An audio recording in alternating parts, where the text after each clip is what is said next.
नमस्कार, मी वैशाली तुम्हा सर्वांचं आपल्या आस्वाद किचन मराठीमध्ये स्वागत करते. तुम्हाला आठवत असेल की आपण एखाद्या विशिष्ट चवीची भाजी खाल्ल्यावर ती चव आपल्या महिनोन-महिने लक्षात राहते.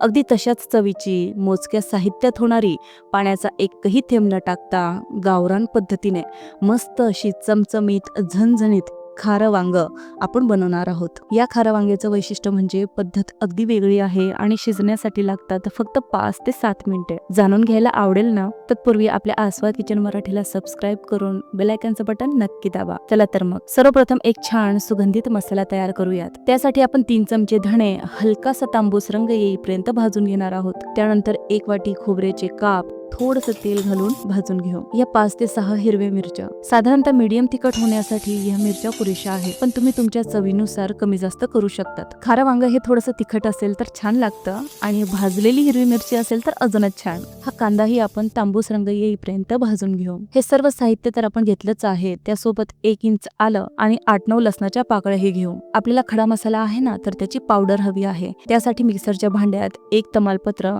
2 लवंग, 5 काळी मिरी, दालचिनीचा तुकडा, 1 चमचा बडीशेप आणि हे भाजलेले धणे घेऊन छान बारीक पावडर तयार करून घेऊ. हे पहा, त्याच भांड्यात सर्व साहित्य घालून सोबतच कोथिंबीर घेऊन पल्स मोडवर हे छान भसरट वाटून घ्यायचं आहे. पल्स मोड म्हणजे काय, तर मिक्सर हे चालू बंद असे 3 ते 4 वेळेस केलं की असं भसरट वाटण तयार होतं. कुठेही जास्त बारीक किंवा जाड राहत नाही. विशेष म्हणजे पाण्याचा वापर न करता ही बडीशेप खाऱ्या वांग्याची चव तुम्हाला कधीही विसरू देणार नाही. आता वांग्यांना असं कट करून घेतलं की लगेचच सर्व वांग्यांना आतून मीठ लावून घ्यायचं आहे, म्हणजेच ते काळे पडणार नाहीत आणि खाऱ्या वांग्याची चव ही आतून तुम्हाला खऱ्या अर्थाने जाणवेल. शिल्लक असलेले मीठ हे वाटणात घालूयात. खारं वांग हे थोडंसं खारट असतं, म्हणून एक आपला अंदाज घेऊन चवीनुसार मीठ ऍड करायचं आहे. हे मिश्रण चांगलं मिक्स करून घेतलं की प्रत्येक वांग्यात थोडं थोडं मिश्रण भरूयात. ही वांगी करत असताना तेल हे जरा जास्त लागतं, म्हणून आपण 5 चमचे तेल घेत आहोत. पण खाताना मात्र बिलकुल जाणवणार नाही की खूप तेलकट आहे म्हणून. फक्त काय तर वांगी ही छान शॅलो फ्राय व्हावीत म्हणूनच. हे 1 चमचा हिंग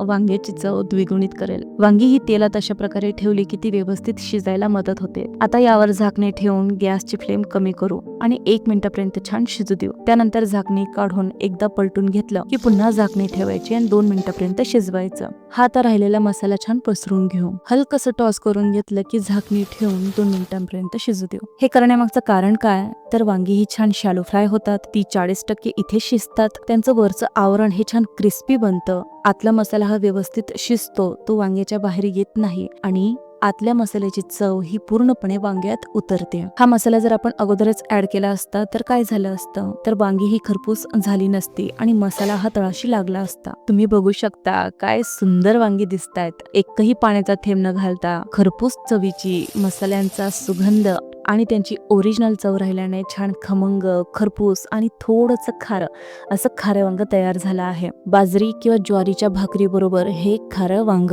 एकदा खरंच करून पाहावं अशी ही रेसिपी जर आवडली असेल तर लाईक, शेअर आणि सबस्क्राईब करून बेल आयकॉनचं बटन नक्की दाबा.